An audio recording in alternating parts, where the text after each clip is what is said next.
சுருக்கமான ஒன்று. இதுல இன்னொரு செய்தி ஒன்று இருக்கு. அது என்னன்னு கேட்டா 786. நிறைய பேர் இந்த பிஸ்மில்லாக்கு பதிலாக இந்த 786 போடுறது. எந்த அளவுக்கு சொன்னா, ஊவா மாகாணத்தில் ஒரு பள்ளிக்கு போயிட்டு இருந்தேன். எனக்கு ஆச்சரியமா இருந்தது. கடைகளில் மேலுக்கால எழுதிப்பாங்க, அங்க இங்கெல்லாம் எழுதியிருப்பாங்க. பள்ளி உள்ள மீராபுக்கு மேல ஒரு பொறைக்கு மேல 786. பள்ளி ஹசரத்துக்கிட்ட கேட்குறேன், இது என்ன ஹசரத், இது 786?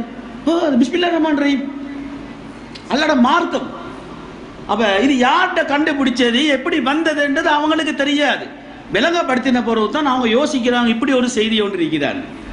அப்ப இந்த 786 என்னத்துக்கு போடுறாங்கன்னு கேட்டா, பிஸ்மில்லாஹ் ரஹ்மான் ரஹீமுக்கு பதிலாக போடுறது. அது எந்த அளவுக்கு சில ஹோட்டல்களில் பாருங்க, முஸ்லீம் ஹோட்டலை கண்டுபிடிக்கிறதுக்கு புறைக்கு மேல 786, அதுதான் அடையாளம். முஸ்லீம் ஹோட்டலை கண்டுபிடிக்கிறதுக்கு 786. சில ஆட்களுக்கு பிஸ்மில்லா எழுத தெரியாது, கணக்கு எழுத ஆரம்பிப்பாங்க. கணக்கு புஸ்தகத்தை எடுத்து 786, அப்ப கணக்கு ஸ்டார்ட். எங்கட பேரை இங்கிலீஷ்ல எழுதுறோம், எங்கட அட்ரஸையும் இங்கிலீஷ்ல எழுதுறோம். எங்கட பாஷையா இங்கிலீஷ், தாய் பாஷை தமிழ். சிங்களத்திலையும் எழுதுறோம், அட்ரஸ் எழுதுறோம், பேரை எழுதுறோம், கடிதங்களே சில ஆக்கள் எழுதுவோம். இங்கிலீஷ்ல உள்ளதெல்லாம் எழுதுவோம். அரபில ஆக குறைஞ்சபட்சம் பிஸ்மில்லாஹ் ரஹ்மான் ரஹீம் எழுத தெரியலாட்டி எவ்வளவு ஒரு கேவலம். அப்ப எவ்வளவு முக்கியமான ஒரு செய்தி. குறைஞ்சபட்சம் எழுத பழகணும், தெரிஞ்சிருக்கணும். அப்ப கடிதங்கள் எழுதக்கூடிய நேரத்தில் முக்கியமான தகவல் பிஸ்மில்லாஹ் ரஹ்மான் ரஹீம் எழுதுறதுல நன்மை இருக்குது. இது யாரு இந்த 786 எப்படி வந்துச்சுன்னு கேட்டா, அபுஜது கணக்குன்னு அரபுல ஒரு கணக்கு ஒன்று இருக்குது. அலிஃபுக்கு 1, பாவுக்கு 2, ஜீமுக்கு 3, தாலுக்கு 4 ஒரு கணக்கு ஒன்று இருக்குது.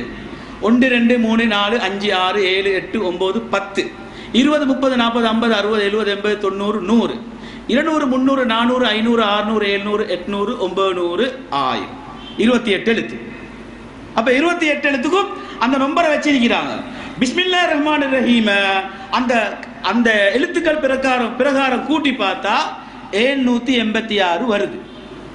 அந்த காலத்துல பழைய ஆட்கள் சொல்லுவாங்க, யாராவது ஒவ்வொரு சைத்தான் கூத்துக்களை காட்டி கொண்டிருந்தா, மிச்ச பிரளி பண்ணி கொண்டிருந்தா 103வாங்க. ஏன்னா இப்லீஸுக்கு சொல்றது 103, இப்லீஸுக்கு 103ன்றது. பழைய ஆட்கள் சொல்றாங்க 103வாங்க. ஆனா இப்லீஸ்னு சொல்லாம 103 சொல்றது. சரியா? அதே போல அந்த பிஸ்மில்லாஹ் ரஹ்மான் ரஹீமுக்கு 786.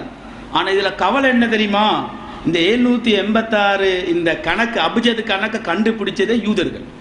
இப்ப எவ்வளவு பெரிய சதி, எவ்வளவு பெரிய சதின்னு பாத்தீங்களா? இன்னைக்கு ஷோர்ட்டா எழுதுறாங்க, நபி சல், அலி ரலி. அல்லாவே ரலி அல்லாஹ்னு சொல்றான், அல்லாவே ஸல்லல்லாஹு அலைஹி வஸல்லம் சொல்றான், ஆதம் அலை. என்ன அலை யார் கண்டுபிடிச்சது? எல்லாம் அவங்களோட வேலை தான். நாங்களும் அதை பழவி கொண்டோம். அப்படி எழுதப்படாது. நாங்க ஸல்லல்லாஹு அலைஹி வஸல்லம், அலி ரலியல்லாஹு அன்ஹு, ஆதம் அலைஹிஸ்ஸலாம் முழுமையா எழுதி பழகணும். அதே போலதான் இந்த பிஸ்மில்லாஹ் ரஹ்மான் ரஹீமுக்கு பதிலாக 786 கண்டுபிடிச்சது, அந்த கணக்கு கண்டுபிடிச்சதே யூதர்கள். நாங்க மிகவும் எச்சரிக்கை அறிக்க வேணும். நாங்க செய்யறது இல்லை, குர்ஆன் சொன்ன அடிப்படையில் இருக்கிற நாங்க செய்யறது இல்லை. ஆனா செய்யக்கூடிய சகோதரர்கள் இருந்தால் அவங்களுக்கு இதை கட்டாயம் வலியுறுத்தணும். இப்படி செய்யறாங்க, அவங்களுக்கு கட்டாயம் இதை சொல்லுங்க, அவங்க திருத்திக் கொள்ளுங்க என்று நாங்க அவங்களுக்கு உபதேசம் பண்ணணும்.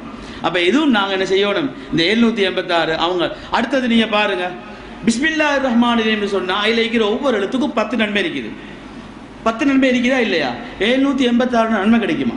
ஒரு ஆள் தொலை போறாரு, 786 அல்ஹம்துலில்லாஹ் ரப்பில் ஆலமீன் தொழுக பாத்திலா இல்லையா? தொழுக கூடுமா? அப்ப அது மார்க்கத்தை அது நல்லாவே தெரியும், அது கூடாது. அப்ப அல்லாஹ்வோட மார்க்கத்தை கேவலப்படுத்த கூடாது. அப்ப இதுல நாங்க மிகவும் கவனமாக இருக்கணும். இந்த பிஸ்மில்லாஹ் ரஹ்மான் ரஹீமுக்கு பதிலாக 786 எழுதக்கூடிய சகோதரர்கள் இருந்தால் அவங்களுக்கு நாங்க இதை வலியுறுத்தி சொல்லுவோம். இது